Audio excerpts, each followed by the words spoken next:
বিসমিল্লাহির রহমানির রহিম। পরম করুণাময় অতি দয়ালু মহান আল্লাহ পাক রব্বুল আলামিনের নামে শুরু করছি।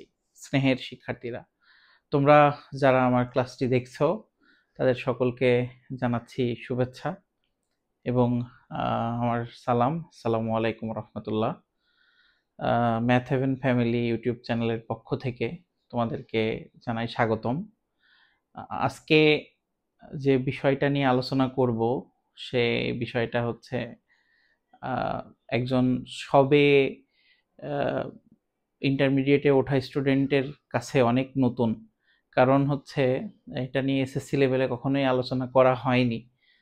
তো যেহেতু বিষয়টা একদমই নতুন, তো আমি আশা রাখবো তোমরা পূর্ণ মনোযোগের সহিত এবং অত্যন্ত ধৈর্যশীল হয়ে এই ক্লাসটি উপভোগ করবে এবং ক্লাসটি নোট ডাউন করবে এবং ক্লাসটি মোটেও টেনে টেনে দেখবে না, 1x স্পিডে দেখবে ইনশাল্লাহ।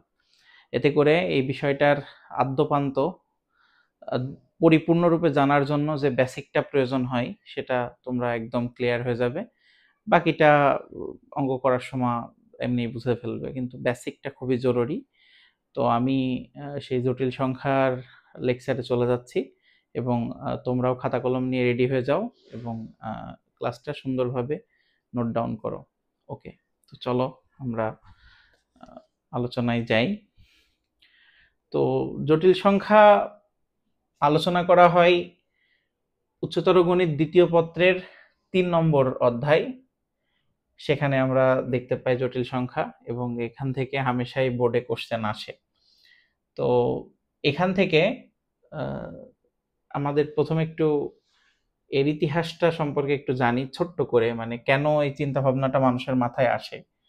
তো ধরো একটা কেসের কথা আমরা বলি, সাধারণভাবে একটা সমীকরণ চিন্তা ভাবনা করি যে আমাদের বলে না যে দুইটা সংখ্যা নির্ণয় করো যাদের যোগফল এত গুণফল এত। তো ধরো এমন দুইটা সংখ্যা তোমাকে নির্ণয় করতে বলা হলো যাদের যোগফল ধরো 10 আর গুণফল হচ্ছে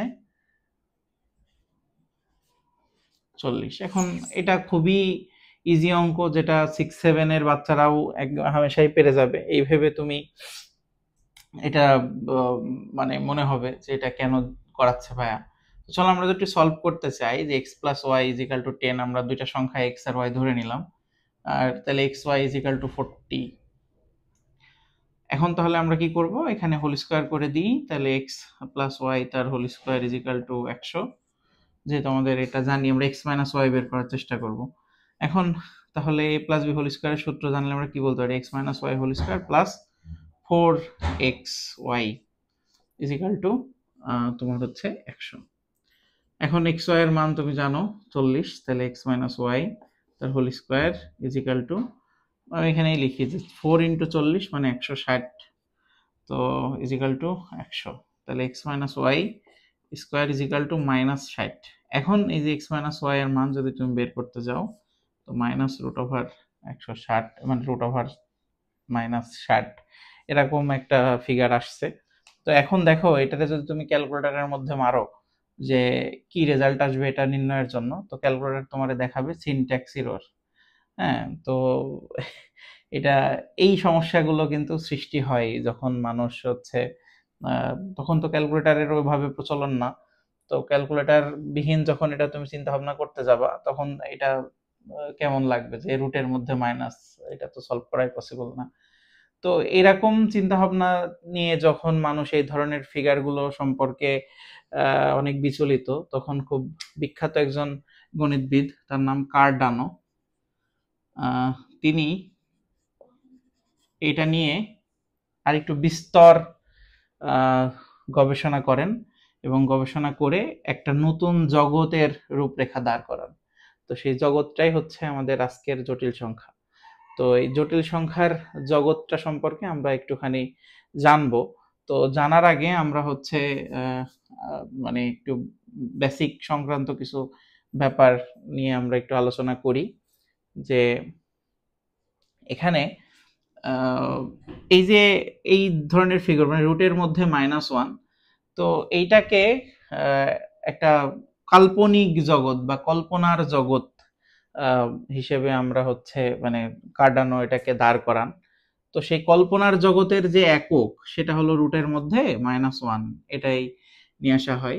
তো রুটের মধ্যে -1 যেহেতু এইটাকে আমরা একক হিসেবে দাঁড় করাচ্ছি, তো রুটের মধ্যে -1 এটারে আমরা বলছি ইমাজিনারি নাম্বার।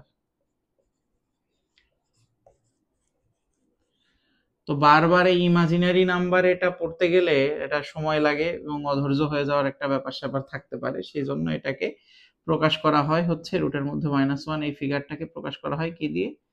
আই দিয়ে। তো সেখান থেকে এই আই, এবং এই আই কিন্তু আমরা সব সংখ্যার, যেহেতু এটা একক বলছি, তাহলে সবকিছুর মধ্যেই কিন্তু আমরা √1 আনতে পারবো জটিল সংখ্যায়। কিরকম? যে ধরো এই যে √- হচ্ছে 60, তো এইটারে আমরা এরকম লিখতে পারি যে √60 ইন্টু -1, তাহলে √60 একবার, আবার হচ্ছে √1 এটা একবার। তাহলে কি হলো? √60 থাকলো, আবার এই যে √1 যেটা রয়েছে এটারে আমরা তো আই বলতেই পারি।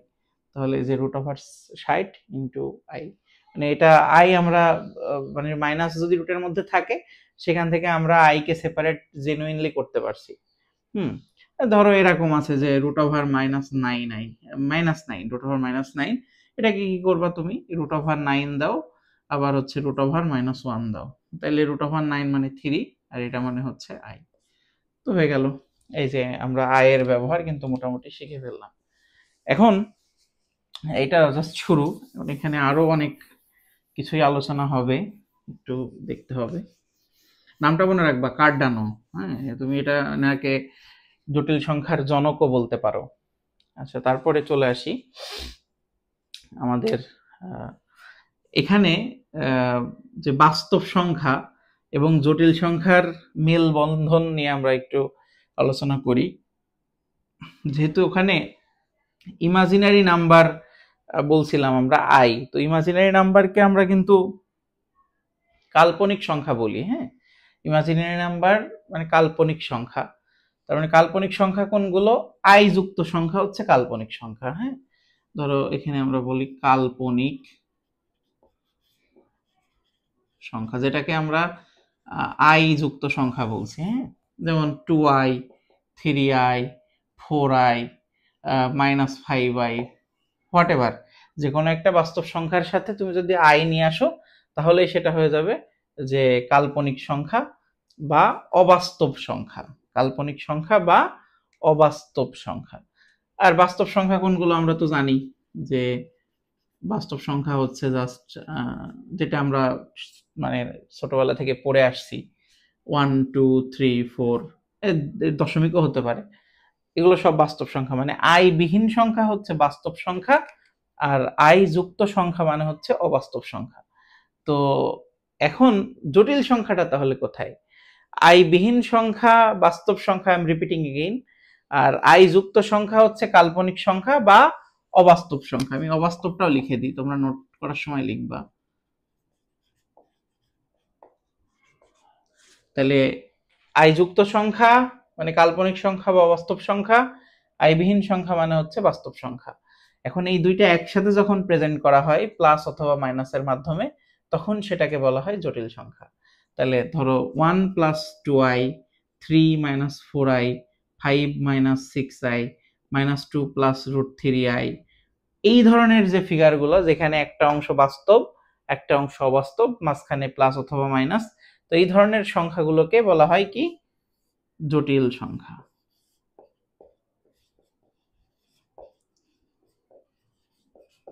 মনে থাকবে? অবশ্যই মনে থাকা উচিত। তাহলে আমরা আরেকবার বলি যে বাস্তব সংখ্যা হচ্ছে আই বিহীন সংখ্যা, অবাস্তব সংখ্যা বা কাল্পনিক সংখ্যা হচ্ছে আই যুক্ত সংখ্যা, আর এই দুইটা বাস্তব এবং অবাস্তবকে যদি আমরা যোগ অথবা বিয়োগের মাধ্যমে অ্যাড করে দিই তাহলে সেটা হয়ে যাবে জটিল সংখ্যা। এখন তাহলে আমরা বলতে পারি যে কথাটা, এটা খুব দারুণভাবে একটু মনে রাখবে যে a প্লাস bi বা ib একটি আদর্শ জটিল সংখ্যা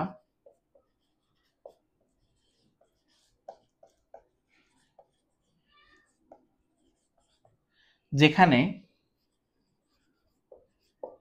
a এবং b উভয়ই হচ্ছে বাস্তব সংখ্যা। আচ্ছা, মানে এও একটা বাস্তব সংখ্যা 2 3 4, বিও একটা বাস্তব সংখ্যা 1 2 3 বা এরকম কিছু একটা হবে, যেটাই দেন না কেন।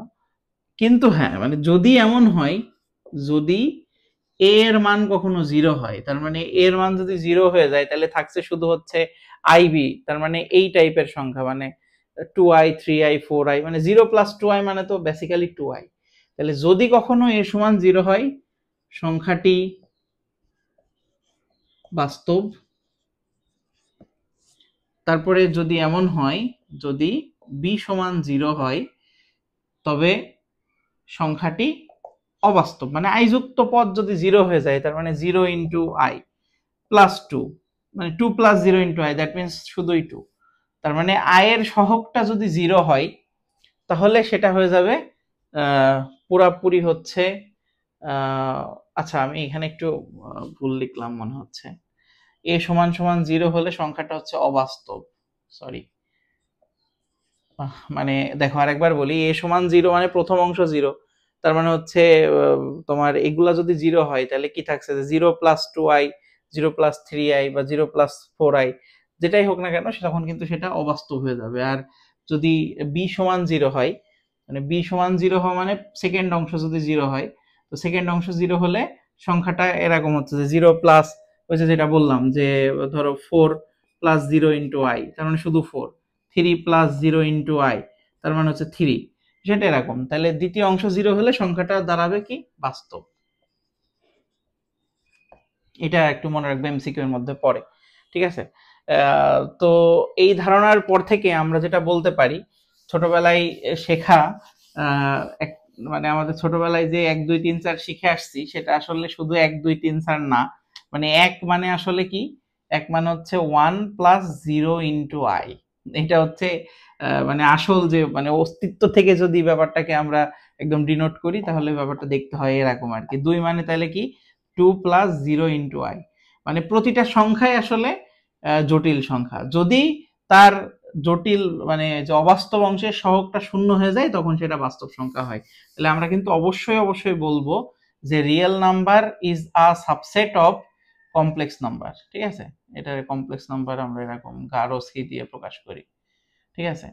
তো real number is a subset of complex number, ঠিক আছে। মানে আমরা তো এতদিন পর্যন্ত জানতাম যে বাস্তব সংখ্যাই হচ্ছে সবচেয়ে বড় সেট, বাস্তব সংখ্যার সেটটাই সবচেয়ে বড়, মানে পূর্ণ সংখ্যা, মূলদ সংখ্যা, ভগ্নাংশ সংখ্যা, তারপরে তোমার হচ্ছে স্বাভাবিক সংখ্যা, সবকিছুই হচ্ছে বাস্তব সংখ্যার অন্তর্গত। কিন্তু এখন এসে আমরা জানলাম কি, যে বাস্তব সংখ্যাও জটিল সংখ্যার একটা উপসেট, মানে জটিল সংখ্যার সেটটা আরো বিশাল, কারণ জটিল সংখ্যার মধ্যে বাস্তবও আছে আবার অবাস্তবও আছে। তো এই হচ্ছে আর কি একদম বেসিক লেভেলের কথাবার্তা। এবং জটিল সংখ্যা কোথায় ব্যবহার করা হয়, এটা দিয়ে, এটা তোমার মাথায় প্রশ্ন আসতে পারে। জটিল সংখ্যা ইঞ্জিনিয়ারিং সেক্টরে অসংখ্য জায়গায় ব্যবহার করা হয়। যেমন এসি সার্কিট যখন মানে যখন পড়ানো হয়, তখন এই তোমার জটিল সংখ্যার মানে প্রত্যক্ষ একদম ব্যবহার ওখানে দেখা যায়। তারপরে হচ্ছে তোমার নিউটনিয়ান যে মানে থার্মোডাইনামিক্সের অনেক জায়গাতে তোমার হচ্ছে এই জটিল সংখ্যা ব্যবহার করা হয়। মানে ইঞ্জিনিয়ারিং অনেক সেগমেন্টে জটিল সংখ্যা নিয়ে কিন্তু মোটামুটি আলোচনা করা হয় আর কি। হ্যাঁ, তো আমরা এরপরে আলোচনায় ঢুকে যাচ্ছি আরো, যে এইটা কিন্তু সুন্দর করে নোট করো। তারপরে হচ্ছে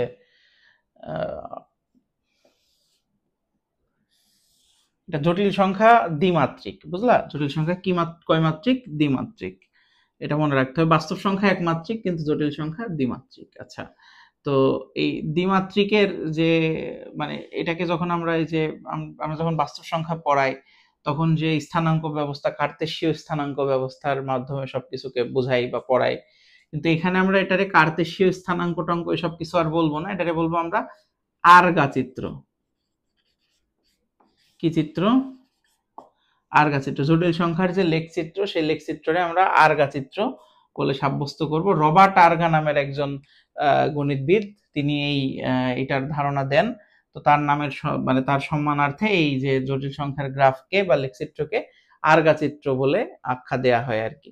তো আমরা যদি জটিল সংখ্যার এটারে এটা দেখাই যে ধরো 2+3i এটার রিপ্রেজেন্টেশন যদি আমরা আর্গা চিত্রে স্থাপন করতে চাই, তো এটা হচ্ছে বাস্তব অংশ আর এটুকু হচ্ছে অবাস্তব অংশ। তো জটিল সংখ্যায় মনে রাখবো আমরা স্বাভাবিক যখন কার্তেশীয় স্থানাঙ্ক ব্যবস্থা করি তখন এটারে বলি আমরা এক্স অক্ষ, কিন্তু এবার এটারে বলবো বাস্তব অংশ, বাস্তব অক্ষ বা রিয়েল এক্সিস। আর এইটারে আমরা বলতাম ওয়াই অক্ষ, কিন্তু এখন এটারে বলবো হচ্ছে অবাস্তব অংশ।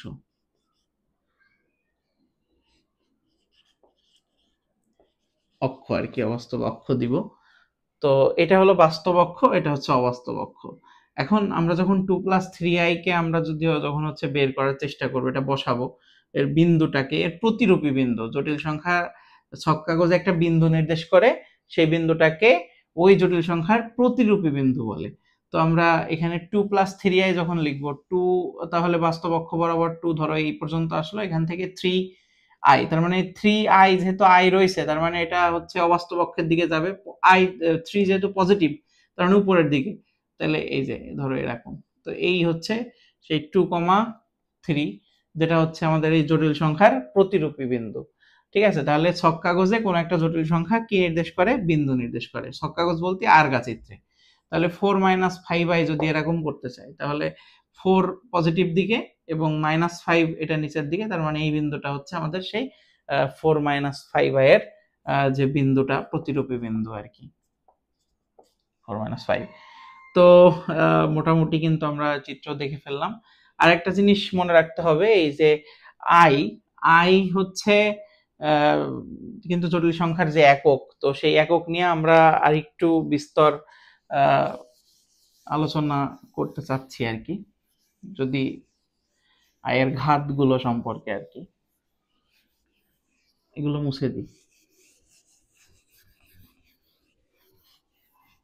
এখন দেখো i মানে হচ্ছে √(-1), এটা নিয়ে আমি আগেই বললাম। এখন যদি আমরা i কে স্কয়ার করে দিই তাহলে এটা কি হবে? শুধুই -1 হবে। যদি i কে কিউ করি তাহলে এটা হচ্ছে কি হবে বলতো? মানে i কিউ, তার মানে i স্কয়ার ইন্টু i, তার মানে ব্যাপারটা কি দাঁড়ালো? i স্কয়ার মানে হচ্ছে -1, আবার i মানে হলো √(-1), তার মানে সুন্দর করে লিখলে -√(-1), বা আরো সুন্দর করে লিখলে -i, এটা হয়। বুঝতে পারছো বিষয়টা? i কিউ মানে i স্কয়ার ইন্টু i, এটা সমান সমান -1 ইন্টু i এর মান বসালাম, -1টা থেকে গেল, মাইনাস ইন্টু √(-1), √(-1) মানেই হচ্ছে i, তাহলে এটা বেসিক্যালি -i, তার মানে i কিউ মানে -i। আবার i4 যদি আমরা করি তাহলে i square into i square লিখতে পারি। এখন i square into i square মানে আমরা বলতে পারি তাহলে যে কি হবে, i স্কয়ার মানে -1, আবার i স্কয়ার মানেও -1, তার মানে হচ্ছে এটা শুধু 1। ওকে, এখন খেয়াল করো যে এটা যদি হয়ে যায় তাহলে আমরা কিন্তু মোটামুটি একদম 4টা যে আয়ের ঘাত সেটা জেনে ফেললাম। এখন এই 4টা জানলে তুমি আয়ের ঘাত যতই থাক না কেন তুমি সেটা বের করতে পারবে। ধরো সে ফর এক্সাম্পল আয়ের ঘাত আছে 7, তো 7 মানে তুমি বলতে পারো না i4 ইন্টু i কিউ, তাহলে i4 মানে 1 আর i কিউ মানে -i, তার মানে এটার মান হচ্ছে -i। দেখছো একবারে পেয়ে যাচ্ছ। ধরো i টু দি পাওয়ার 15 বললো, তাহলে তুমি কি করবা? i to the power 4, i to the power 4, i to the power 4 মানে 12 হয়ে গেল, আর থাকলো 3 i টু দি পাওয়ার কিউ। তাহলে এটা মানে তো 1, কারণ 1 ইন্টু 1 ইন্টু 1 মানে 1, আর i কিউ মানে হচ্ছে তোমার কি -i, তাহলে এটার মানও -i। তার মানে এই 4টা যদি আমরা জানি তাহলে আয়ের পাওয়ার বা আয়ের ঘাতে যাই থাকুক না কেন সেটা কিন্তু তুমি জেনুইন বের করতে পারবা। ওকে, তো আমি একটু বড় সড়ো ক্যালকুলেশনের মধ্যে যাচ্ছি। ধরো আয়ের পাওয়ার আমি বললাম যে 150, তো সেক্ষেত্রে তোমার টেকনিকটা কেমন মনে রাখতে হবে যে 150 মানে হচ্ছে এই যে পাওয়ারটাই থাক না কেন সেটাকে তুমি 4 দিয়ে ভাগ করবা। কত দিয়ে ভাগ করবা? 4 দিয়ে। এখন 4 দিয়ে ভাগ করলে যেটা অবশিষ্ট থাকবে সেটা হচ্ছে তুমি আয়ের পাওয়ারে বসায় দিবা। তাহলে 4 দিয়ে যদি আমরা ভাগ করি, ভাগ করলে দেখবো যে হচ্ছে 148 পর্যন্ত হয়ে যাচ্ছে। তাহলে 2 অবশিষ্ট থাকছে, যেহেতু 2 অবশিষ্ট থাকছে তাহলে এটার মান হবে i to the power square এর সমান। কারণ i to the power square মানে হচ্ছে আবার যেহেতু -1, তাহলে i টু দি পাওয়ার 150 এর মান কিন্তু কি -1, এটা আমরা জেনুইন বলতে পারি। আচ্ছা, এবার আমরা এরপরের যদি আরেকটু বৃহত্তম মানের দিকে যায়, ধরো 720। তো i টু দি পাওয়ার 720 মানে 720 কে তুমি 4 দিয়ে ভাগ করো। 720 কে 4 দিয়ে ভাগ করলে আমরা বুঝতে পারছি যে i টু দি মানে ভাগফলটা কত হয়। দেখো মিলে যায় মনে হয় 3 2 8 0, তার মানে এটা মিলে যাচ্ছে, 4 দিয়ে ভাগ করলে এটা মিলে যাচ্ছে। তো যেহেতু মিলে যাচ্ছে তার মানে কোনো ভাগশেষ নেই, আর কোনো ভাগশেষ নেই মানেই ভাগশেষ 0, যে তাহলে এর উত্তর কত হবে, i টু দি পাওয়ার 0 মানে 1। যদি মিলে যায় তাহলে মানে ভাগশেষ যদি পার্টিকুলারলি না থাকে তাহলে সেক্ষেত্রে তুমি ভাগশেষ 0 ধরে নিবা, এর মাথায় 0 দিয়ে দিবা, শেষ। তাহলে ধরো আমি আরেকটা বলি, ধরো i টু দি পাওয়ার 1001, এটা যদি হয় তাহলে এটা 4 দিয়ে ভাগ দিলে কি হবে, আমরা 1000 পর্যন্ত মিলে যাচ্ছে, তাহলে অবশিষ্ট থাকে 1, তাহলে i এর পাওয়ার 1 মানেই হচ্ছে এটাই आंसर। তাহলে i টু দি পাওয়ার 1001 মানে কিন্তু 1। এখন ধরো আমি একটা বড় একটা সংখ্যা দিলাম 2441139, খুবই বিখ্যাত একটা গানের বিখ্যাত একটা সংখ্যা, তো এটা আপনারাও জানেন হয়তো। এখন এরকম বড় সংখ্যা থাকলে তোমার ভাগ টাগ করার দরকার নেই পুরোটা, তুমি কি করবা, একদম লাস্টের দুইটা ডিজিটের দিকে ফোকাস করবা। এখন লাস্টের দুইটা ডিজিটকে তুমি 4 দিয়ে ভাগ দাও, ভাগ দিয়ে দেখো যে ভাগশেষ কত, ভাগশেষ যত হবে আয়ের মাথায় তত। তাহলে এখানে লাস্টের দুই ডিজিটে 39 আছে, তাহলে এটারে যদি তুমি ভাগ দাও 4 দিয়ে তাহলে কত হবে, ভাগশেষ হবে 3, কারণ 36 পর্যন্ত মিলে যাচ্ছে, তখন এর মাথায় 3 দিবা, i to the power q মানে মাইনাস i, এটাই হচ্ছে উত্তর। বুঝতে পারছো? তাহলে বড় বড় সংখ্যাও যদি আয়ের মাথায় থাকে তাহলে তুমি সুন্দর করে এইভাবে করে ফেলবা, এই হচ্ছে ব্যাপার। ওকে, তো আমরা মোটামুটি এটা বুঝে ফেললাম।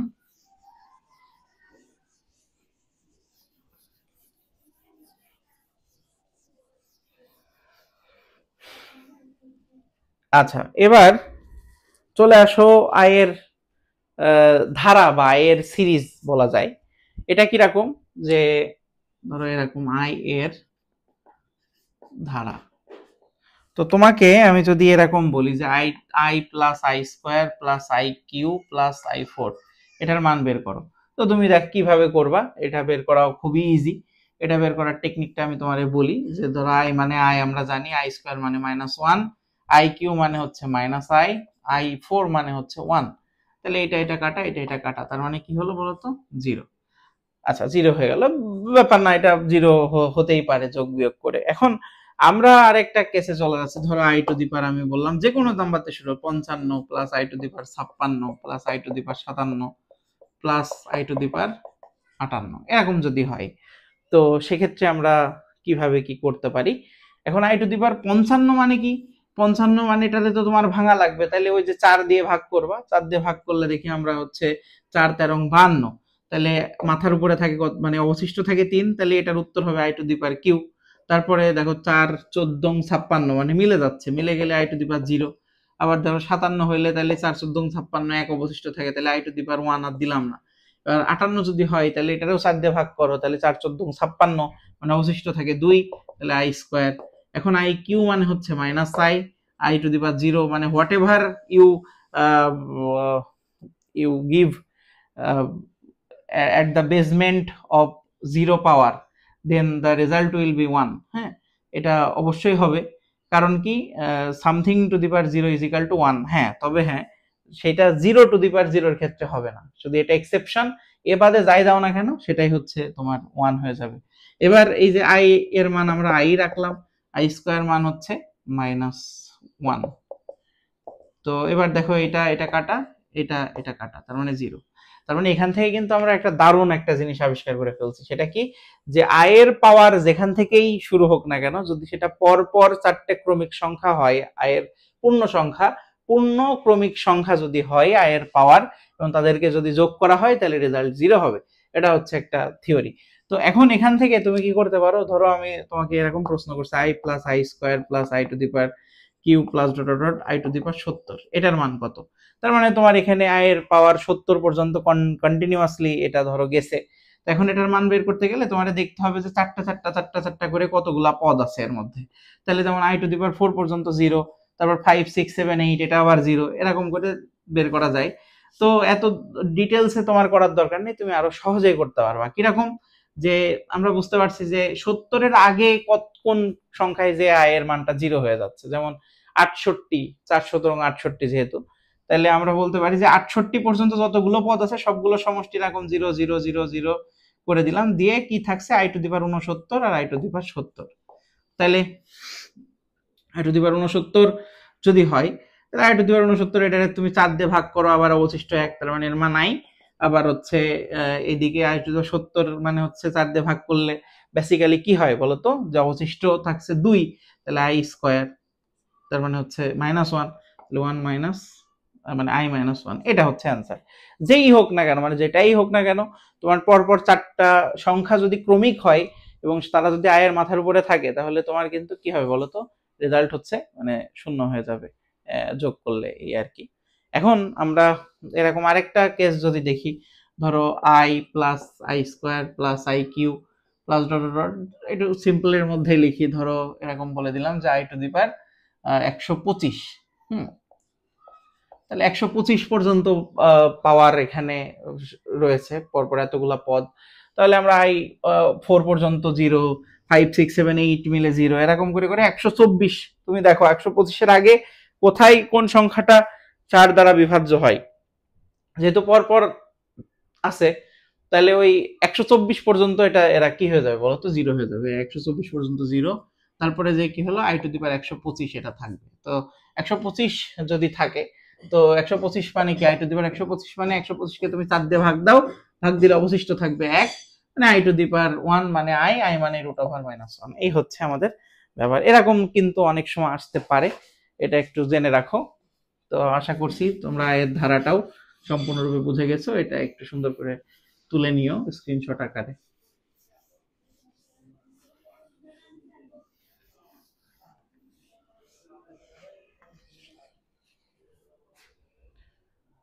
আচ্ছা, অনেক কিছুই পড়িয়ে ফেললাম, কিন্তু এখনো বেশ কিছু আলোচ্য সূচিতে রয়েছে, তো চলো আমরা একটু সেগুলোতে যাই।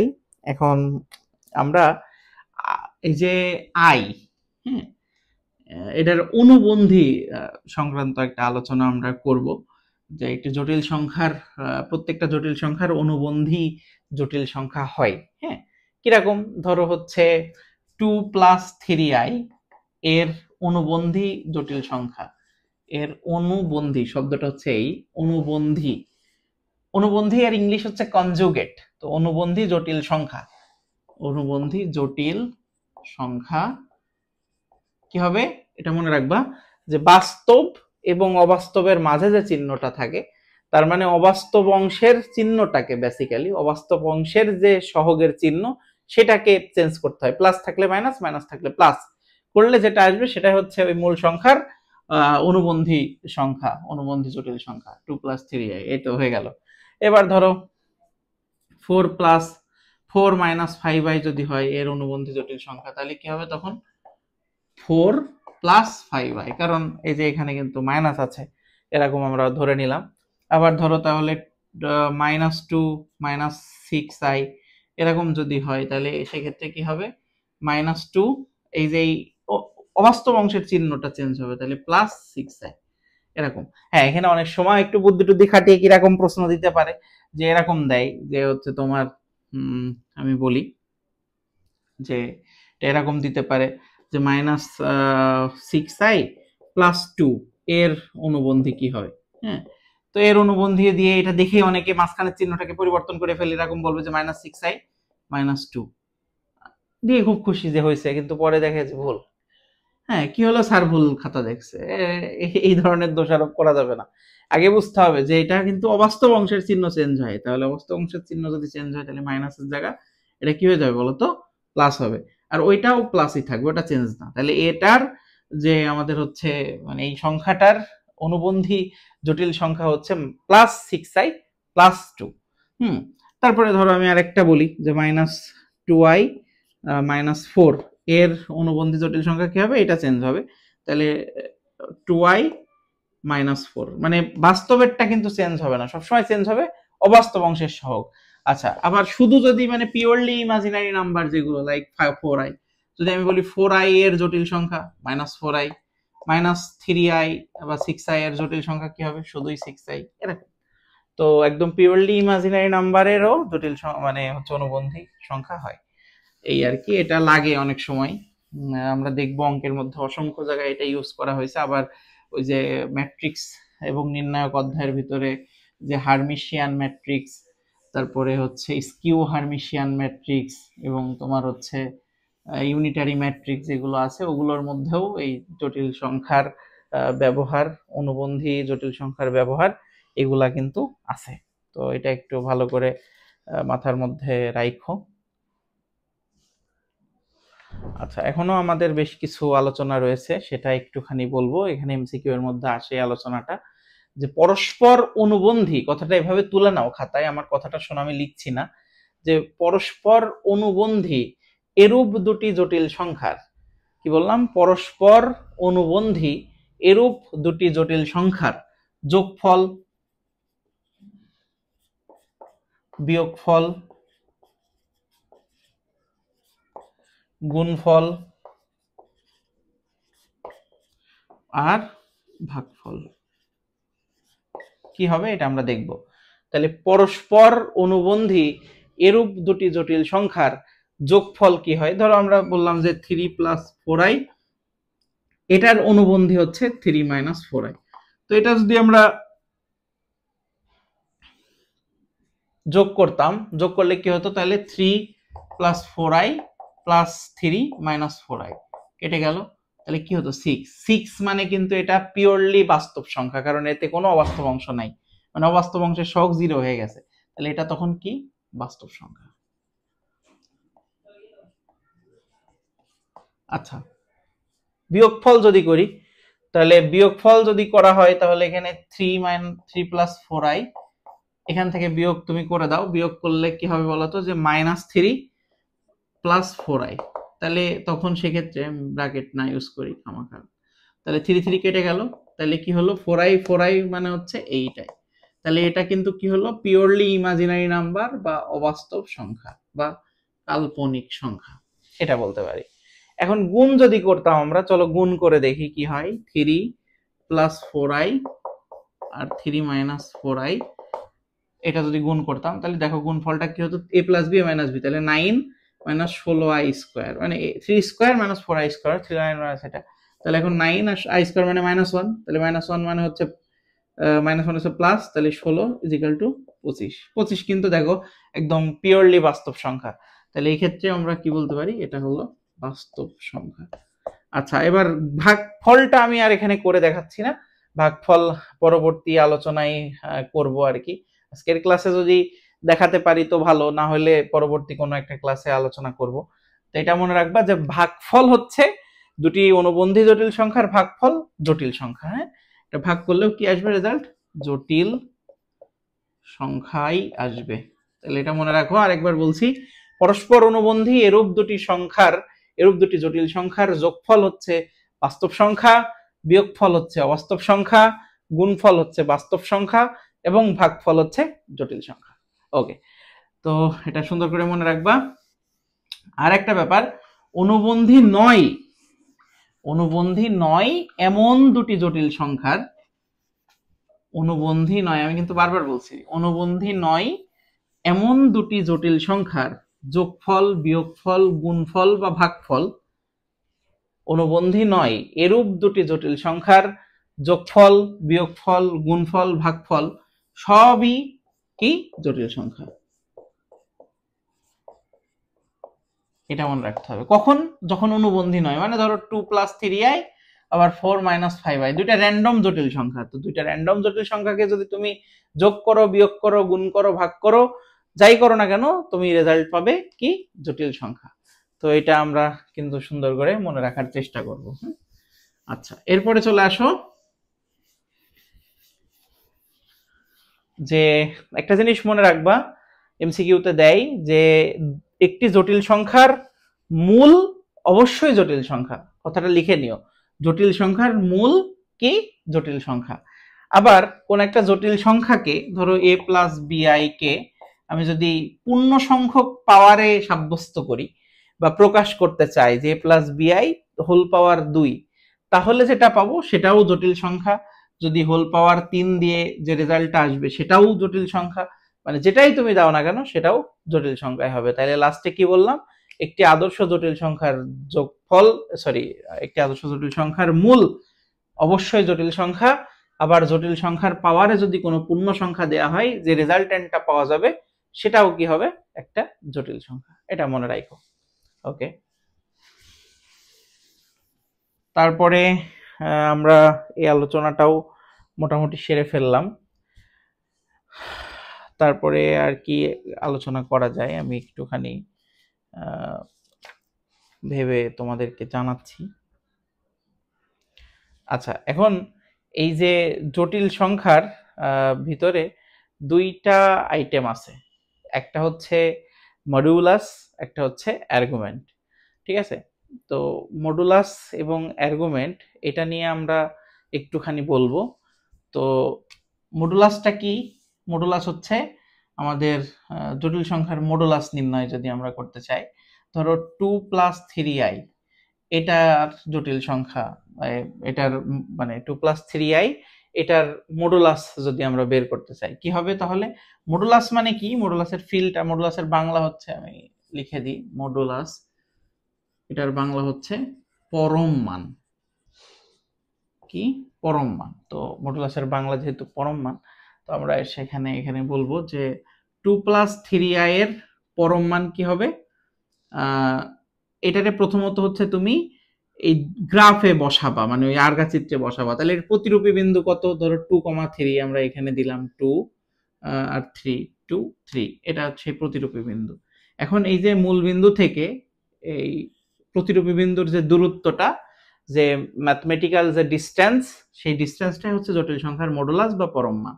তাহলে এটা কিভাবে তুমি বের করবে? এটা যেহেতু 0 0, তাহলে এখান থেকে √2 - 0 তার স্কয়ার প্লাস 3 - 0 তার স্কয়ার। তাহলে কত হলো? এটা 2 এর স্কয়ার মানে 4, আর 3 এর স্কয়ার মানে হচ্ছে 9। তাহলে এটা হচ্ছে তোমার 13, √13। এটা হচ্ছে জটিল সংখ্যার মডুলাস বা পরম মানের ভ্যালু। তো খুবই সিম্পল জিনিস। হ্যাঁ, মানে আরো সহজে বলতে গেলে যে এত দ্রুত না বের করে যেটা সহগ থাকবে সেটার স্কয়ার করে দিলেই হয়ে গেল। যেমন 4 + 5i, তাহলে এর জটিল সংখ্যা মানে এর মডুলাস কি হবে? আমি লিখে দিই, এর মডুলাস তাহলে কি হবে? এই 4 এর স্কয়ার আর 5 এর স্কয়ার, তার মানে হচ্ছে 4 এর স্কয়ার 16 আর 25 মানে √41 এরকম। যদি মাইনাস থাকে, ধরো -3 - 2i, মাইনাস থাকলে স্কয়ার করলে প্লাস, এর মডুলাস কি হবে বলো তো? এটার স্কয়ার, তার মানে 9 প্লাস এটার স্কয়ার মানে হচ্ছে 4। তাহলে 9 + 4 মানে সেই √13। যাই হোক না কেন, মানে মাইনাস থাক প্লাস থাক, যেটা যেহেতু ডিসটেন্স, এটাতে কোনো প্রকার তোমার আর সমস্যা হওয়ার কথা না। ওকে, তো এই হচ্ছে আমাদের মোটামুটি আলোচনা। আমি দেখি আর কোনো কিছু মানে খুব বেসিক কিছু আর বাদ চলে গেল কিনা।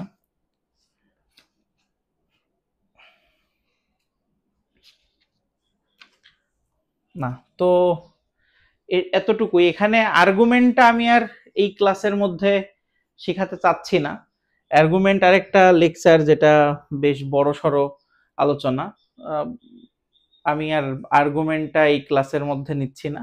আমি পরবর্তী আরেকটা ভিডিও লেকচারে জটিল সংখ্যার আর্গুমেন্ট নির্ণয়টা খুব সুন্দর করে শেখাবো ইনশাল্লাহ। তো সে পর্যন্ত সবাই ভালো থাকো, সুস্থ থাকো, এবং মোস্ট ইম্পর্টেন্টলি শান্তিতে থাকো। আমার জন্য দোয়া করো, আমাদের জন্য দোয়া করো, সবাই সবার জন্য দোয়া করব। এবং যারা স্টুডেন্ট তোমরা দেখছো, মনে রাখবা ইন্টারমিডিয়েট একটা হিউজ একটা মানে কঠিন এবং চ্যালেঞ্জিং এর একটা জায়গা। তো সবাই এখানে যদি টিকে থাকতে হয় বা ফাইট করতে হয়, তাহলে তোমাকে মানে একদম কন্টিনিউয়াস মানে রিগোরাসলি চেষ্টা করতে হবে। একদম মানে কোনো রকম চেষ্টা করছি হচ্ছি হবে না বা একটা সময় হয়ে যাবে, এই ধরনের চিন্তা ভাবনা থেকে কিন্তু বেরিয়ে আসতে হবে। কিছু না করলে কিন্তু তুমি কিন্তু সফলতার যে ধ্বনি সেটা কিন্তু শুনতে পাবে না। ঠিক আছে, তো যাই হোক, যারা খুব ধৈর্য ধরে ক্লাসটা দেখেছো তাদেরকে আমি আন্তরিক মোবারকবাদ জানাচ্ছি এবং বিদায় নিচ্ছি আজকের মতো। আসসালামু আলাইকুম ওয়া রাহমাতুল্লাহ।